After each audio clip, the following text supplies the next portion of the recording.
And joining us now, Jacob Olidort, Director of American Security at the America First Policy Institute. We greatly appreciate you joining us. As we keep mentioning, what a historic moment.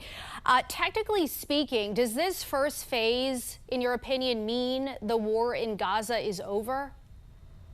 Well, it's great to be with you. It certainly is coming towards that conclusion, and the timing is very significant. Look, you've had over the last 9 months Hamas militarily isolated because of Iran being degraded.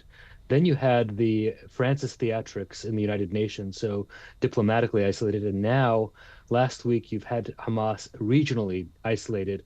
All these Arab states, 8 Arab and Muslim majority nations, saying this plan is the way to go and Hamas needs to deliver. And so the time is now, and we could see an end in sight very soon to this war. We've been close before. I mean, you know this. In this case, though, what do you think the motivation was for Israel and Hamas to actually make this happen? Well, I think it's very much looking at the events on the ground. And, obviously for Israel, it's a shared incentive with the United States. Netanyahu and obviously these Israeli families and the nation wants to end this war, wants to start a new leaf and a new chapter in life. But, for Hamas, there really is no option. And there's no survival politically or otherwise for the group. And so this is the only way. And that's the message that you've seen Qatar and Turkey deliver very sternly to the group. I want to get to Hamas in just a moment because you do touch on a very important point. But while I've got it fresh on my mind, obviously the hostages, a huge part of this. President Trump has said the release of hostages is a priority. As you heard Ryan mention earlier, initial plans called for the weekend for the release of those hostages. Do you think that is realistic, or do you see unforeseen delays? Well, with Hamas, anything is possible, of course. But what I've been hearing is Friday or Saturday, Hamas is slated to release all of the living hostages. That, of course, will be a tremendous event. And then, of course, the president is now confirmed to be speaking at the Knesset on Sunday. So I think a lot will be happening in the next few days. We'll learn a lot.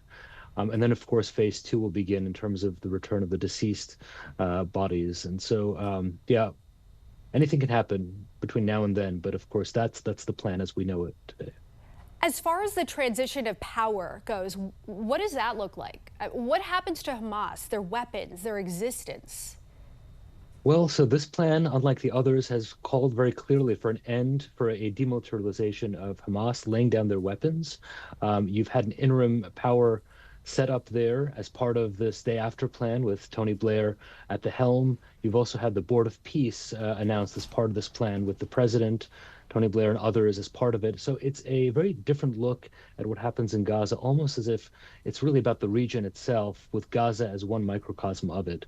So of course, waiting to see those first 2 stages play out will be determinative, of course, of what happens next. Obviously, this is phase 1, a very important, obviously, first step. It sounds like a good first step, but a lot to still unpack. Jacob Olidort, Director of American Security at the America First Policy Institute, thank you for joining us tonight at the National News Desk. Appreciate it. Thank you. Joining me now is State Department spokesperson Tommy Pigott. First of all, thank you so much for joining us here today. It's been 2 years, as you know, since the Hamas attack on Israel, the deadliest day for Jews since the Holocaust. Very painful on this somber anniversary. We also know there are ongoing negotiations in Egypt for peace, and everything that I've read, it appears that there may have at least initially been some progress with Hamas. What's the latest on that front? Well, of course, this being 2 years since October 7th, it's a reminder that we stand with Israel, that we stand with Israel's right to defend itself.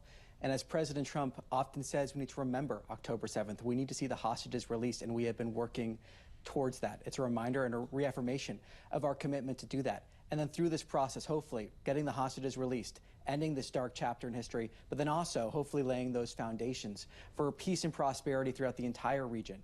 As President Trump said in the Oval Office just a few hours ago, talking about the fact that in some way or another conflict like this has been going on for hundreds of years, if not thousands of years.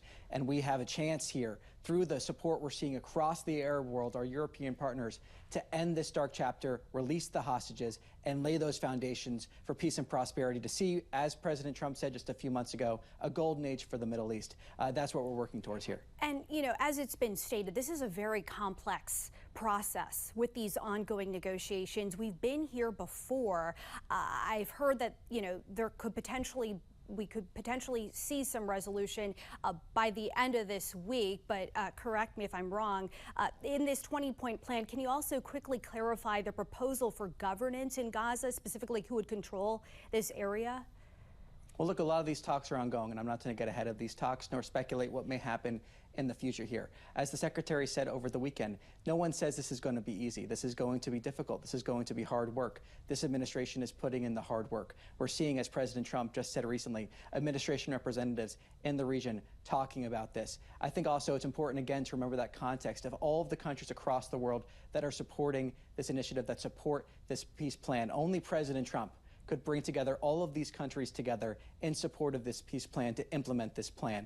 So those talks are ongoing, but as the Secretary made clear over the weekend in a series of interviews, and as we've been clear from the very beginning of this administration, there can be no long-term peace and prosperity with Hamas as a governing force in Gaza or otherwise. So these talks are ongoing, but we've been very clear on that in terms of there can be no long-term peace and prosperity with Hamas as a governing force in Gaza or otherwise. As you know, there are still 48 hostages in Gaza, and we understand Idan Alexander, the freed Israeli-American hostage, had a meeting with President Trump at the White House today.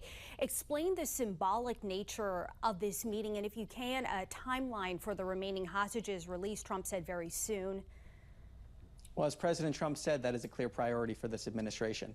And as President Trump has said from the very beginning of this administration, bringing Americans home is a massive priority for this administration, both Idan Alexander, but Americans across the world as well. And we've seen that happen again and again and again. The highest priority of this administration, this State Department, being the safety and security of Americans at home and abroad, working for that continually. But the president reaffirming today that we need to see the hostages released immediately. He's been very clear on that. He's been working towards that. The Secretary has been very clear on that. That is a high priority here during these plans, these discussions that are ongoing currently. And in the midst of all of this, there is a government shutdown. How could that impact day-to-day diplomatic and foreign relations? And also, what message does this send internationally? Well, I think ultimately what it's showing is, of course, we're continuing here at the State Department the critical missions that we possibly can. Protecting the national security of the United States, continuing those critical missions such as passport services, consular services. So if you're overseas and you're in trouble, please contact the embassy. Please contact the local consulate. They will be able to assist you, hopefully, in those efforts. So those remain open, those critical missions.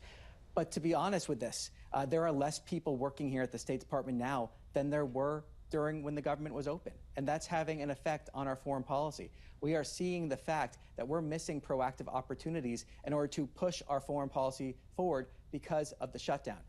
And what that means is a lot of these issues we're seeing in the news from day in and day out are often the result of hard work happening at the State Department for many months. And we're missing a lot of those proactive opportunities because some critics of this administration voted to shut down the government. And make no mistake on this, President Trump wants the government to open. He wants the continuing resolution to pass. He does not want this government to be shut down. But critics in Congress are instead insisting on shutting down the government. Well, speaking of diplomatic relations, the Trump administration, as you know, has ramped up deadly attacks on alleged drug boats off the coast of Venezuela. Trump reportedly called off diplomatic outreach to Venezuela. The U.S. is already now in a non-international armed conflict with drug cartels. Can you shed some light on that? Is de-escalation feasible? Well, I'm not going to comment on those reports from anonymous sources. What I can say, though, is that we have a policy of stopping the flow of deadly drugs into the United States. And what I can say from the State Department's perspective is we have taken concrete steps to get that done, including designating certain cartels as foreign terrorist organizations, combating illegal immigration, making sure we have tools available to stop the flow of deadly drugs into the United States. One of the largest causes of death of Americans aged 18 to 45 are overdoses, fueled largely by fentanyl overdoses. So we are committed to stopping the flow of deadly drugs into this country, and the president has made that clear. State Department spokesperson Tommy Pigott, we know how busy you are. Thank you for making time for us here on the National News Desk. We appreciate it. Thanks for having me on.